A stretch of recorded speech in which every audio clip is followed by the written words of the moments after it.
La réfraction est un phénomène où la lumière est déviée lorsqu'elle passe d'un milieu transparent vers un autre. Cependant, lorsque l'angle de réfraction, c'est-à-dire l'angle formé par le rayon lumineux dans le deuxième milieu, dépasse un angle de 90 degrés par rapport à la normale, on ne parle plus de réfraction mais bien de réflexion totale interne. À ce moment, le rayon incident, le rayon qui arrive du premier milieu, ne peut entrer dans le deuxième milieu et subit donc une réflexion. C'est ce phénomène que l'on peut observer dans la vidéo de présentation. Un faisceau lumineux traverse un bocal transparent rempli d'eau dans lequel on a fait un trou.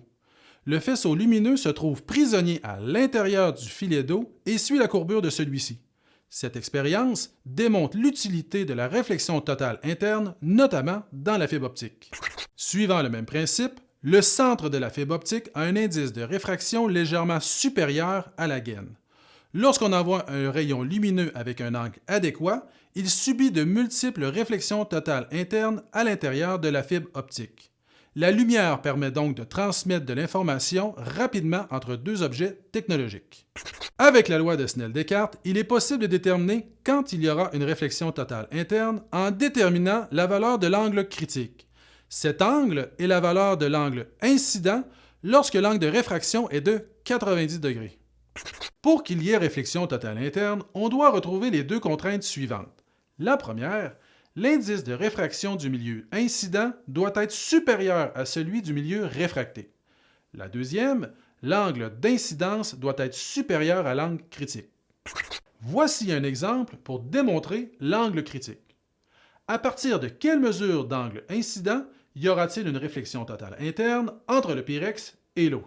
L'indice de réfraction du pyrex est de 1,48 et celui de l'eau est de 1,33. On voit donc que l'indice de réfraction du premier milieu est plus grand que celui du deuxième milieu. Pour déterminer l'angle d'incidence à utiliser, on doit donc connaître l'angle critique, donc l'angle réfracté doit être de 90 degrés. On remplace les variables connues dans la formule de la loi de Snell-Descartes et on isole l'angle d'incidence, le θi, ce qui donne une valeur approximative de 64 degrés. Donc, pour qu'il y ait une réflexion totale interne, l'angle d'incidence dans le pyrex doit être supérieur à 64 degrés. Si tu as d'autres questions sur la réfraction, je t'invite à consulter notre site Internet. Tu peux aussi t'abonner à notre chaîne YouTube et nous suivre sur les réseaux sociaux. Action! À ce moment, c'est pas ça pour tout. Oui, c'est ça. Action! Non, non, non, non. OK.